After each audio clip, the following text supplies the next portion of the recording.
इस मुल्क के अंदर अल्लाह ने वो सारी चीज़ें, वो चेकलिस्ट पूरी कर दी है कि अच्छा आपको अच्छी बंदरगाहें चाहिए ट्रेड करने के लिए, वो आपके पास मौजूद है। आपको अच्छा ह्यूमन रिसोर्स चाहिए टू वर्क हार्ड, आपके पास 70% यूथ मौजूद है। आपको अच्छी डिफेंस चाहिए, आपके पास आपकी फ़ौज मौजूद है। वाइब्रेंट सोसाइटी मौजूद है, पढ़े लिखे लोग मौजूद हैं। लेकिन उसके बावजूद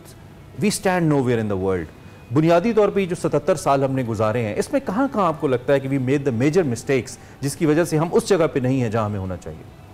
पाकिस्तान एक बहुत ही बेहतरीन मिसाल के तौर पेश की जा सकती है। वजूदी फ़लसफ़ा है ना, तो वजूदी फ़लसफ़ा जो है उसका सारा जोर इस बात पे होता है मीनिंग ऑफ लाइफ पे। यानी जब आप मानवीयत देते हैं या मकसदियत देते हैं किसी भी कौम में उसके फ़र्द को, फ़र्द यानी इंडिविजुअल की बात करते हैं, तो उसके साथ आपकी ज़िंदगी जो है आगे किस तरह हैंडल कर सकता है, बहुत सारी और सिचुएशंस को हैंडल कर सकता है। लेकिन in the absence of meaning of life, यानी अगर आपके पास मानवीयत या मकसदियत नहीं है तो वो आपको सुसाइड की तरफ ले जाती है, वो आपको बर्बादी की तरफ ले जाती है। ठीक, अब पाकिस्तान एक बहुत बड़ी मिसाल के तौर पे इसी हवाले से सामने आता है, जिस तरह आपने चीज़ें गिनवाई हैं कि मतलब वो ब्लेसिंग्स, वो पाकिस्तान के अंदर जो खूबसूरतियाँ, आर्कियोलॉजी है, हिस्ट्री है, लैंडस्केप है, किसी चीज़ का नाम ले लें और वो इस मुल्क में है, तो कितना वो वजूदी फ़लसफ़ा के वाले से कितना एक ज़बरदस्त किस्म की एक मिसाल के तौर पर, मॉडल के तौर पे भी सामने आता है कि इतना कुछ होने के बावजूद अगर मीनिंग ऑफ लाइफ ना हो, मानवीयत ना हो, मकसदियत ना हो,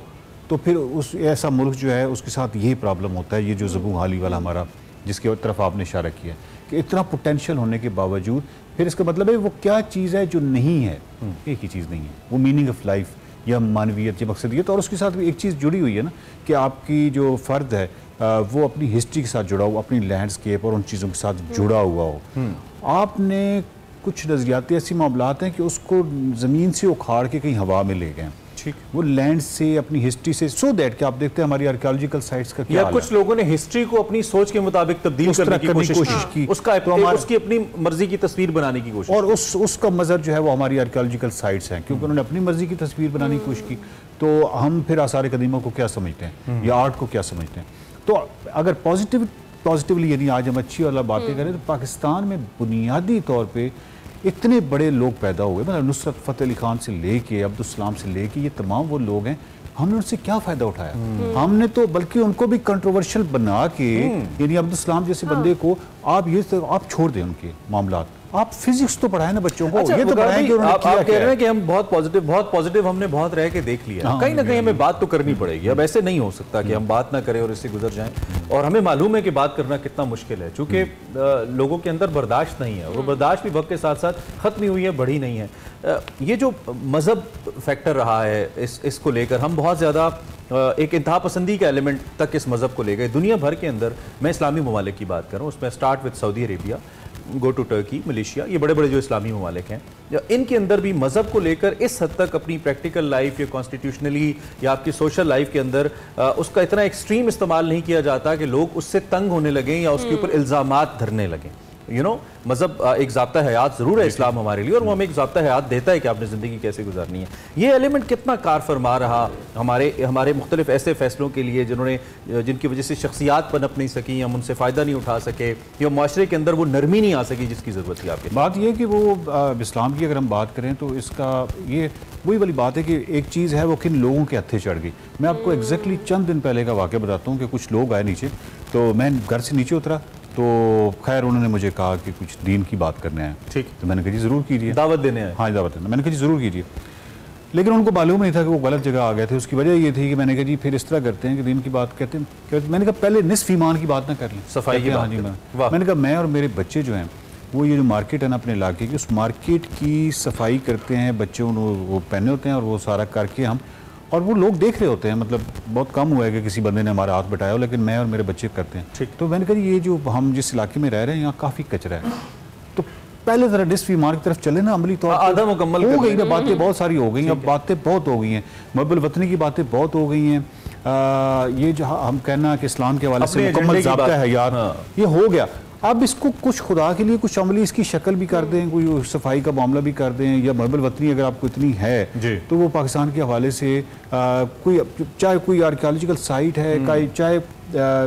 कोई बच्चों की भाई दो ही चीजें हैं कतई कलामी की माजरत, एक आपकी सफाई जो आपका निस्फ ईमान मुकम्मल करती है, और एक आपका इखलाक जिसे रसूलुल्लाह ने कहा है कि जिसका अच्छा है वो दुनिया का सबसे अच्छा आदमी, जिसके इखलाक अच्छे हैं वो सबसे अच्छा है। और माशाल्लाह दोनों ही यहाँ पे हमें नजर नहीं आता। आज मैं आती हुई ये दोनों चीजें नजर नहीं कि हम कितना अच्छा हो कि हमारा जो मेंबर है उस पर ये बात कही जाए कि जो पड़ोसी है, पड़ोसी से मुराद ये नहीं है सिर्फ कि वो पड़ोसी जो कि आपके घर के इधर इधर या जो नेबर्स में चंद कर रहे हैं, ये नहीं है। पड़ोसी ये है कि मैं जहाँ पे हूँ, मेरी जात जहाँ पे है वहाँ पे मेरे साथ वाला पड़ोसी है। मैं अगर ट्रैफिक में हूँ, मैं गाड़ी चला रहा हूँ, मेरे आसपास वो गाड़ियां मेरे पड़ोसी हैं, बिल्कुल ठीक है। वो तमाम हुकूक उस तरीके से उनके चले जाते हैं और मुझे इतना हम्बल होना पड़ता है। इशारे का एहतराम मुझे इसलिए करना है कि मेरे पड़ोसी खड़े हैं और मेरा एक सोशल कॉन्ट्रैक्ट है और मुझे उसका एहतराम करती हुई अभी उसका टाइम है और वगैरह वगैरह। ये तमाम चीज़ें जो हैं इनको, लेकिन ये तो चीज़ें वहाँ पर थी ना, वहाँ पर एड्रेस होने वाली थी, वहाँ पर भी नहीं हुई। रियासत कुछ मामलात अपने बयानी और वो तमाम चीज़ों में भी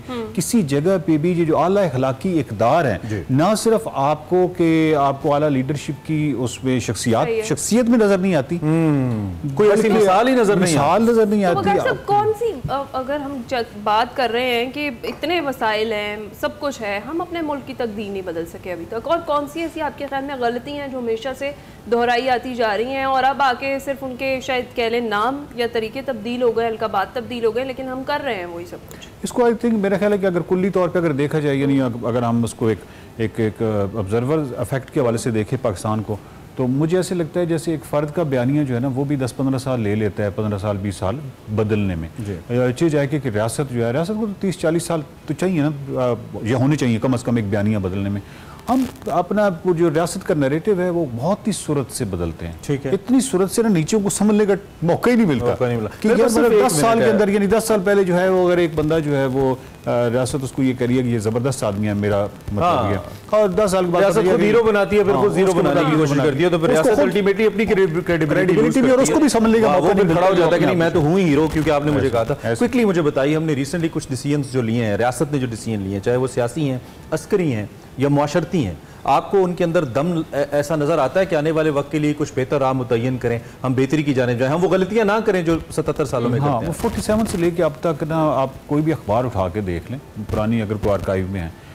इक़दामात जो हैं वो तकरीबन इसी नोयत के आपको थ्रू आउट मिलते रहते हैं। कभी कोई आगे ये तो कभी भी नहीं कहता कि मैं कोई इक़दामात नहीं कर रहा, ये सारा कुछ है। आई थिंक इसके पीछे जो उसकी नीयत है और वो तमाम चीज़ें हैं, वो जब जिस दिन हुई, जिस रियासत के उसमें हुई, उसी वक्त तब्दीली आना शुरू हो जाएगी। एक सच बोलना है मिसाल के तौर पे, और सच बोलना अमली अगर उसका मजर हो जाए तो वो हो सकता है। अभी तक आपको ऐसा कुछ कम नजर आता है? मेरा मतलब है कि ये सारी चीजें हैं, लेकिन जिस दिन अमल में ढलेंगी तो उस दिन बहुत अमल से जिंदगी बनती है, जन्नत भी जहन्नुम भी, इसमें कोई शक नहीं है। तो ये कि ये अमली तौर पर हमें ये जो हम मुख्तलिफ स्टेटमेंट्स देते हैं ना, मुख्तलिफ इदारे भी देते हैं, हम भी देते हैं, अमली तौर पे जब तक नज़र नहीं आएंगी। और इस्लाम का बड़ा अच्छा रेफरेंस वकार भाई ने दिया कि आप सिर्फ सफाई तो कर लें, 50% तो मुल्क ही देख लें कितना गंदा है, फिर आप दीगर बातें कर लें और इखलाक अच्छे कर लें। और बहुत सारी जिम्मेदारियां हम पे हैं इंडिविजुअली, और रियासत ने एक समत देनी है। और वंस अगेन एक बहुत अच्छा पॉइंट कि कोई हमें नज़र तो आए ऐसा बड़ा कद जिसको हम देख के कहें कि हमने इस जैसा बनना है, फिल वक्त कोई नज़र नहीं आ रहा, सबको सोचना होगा।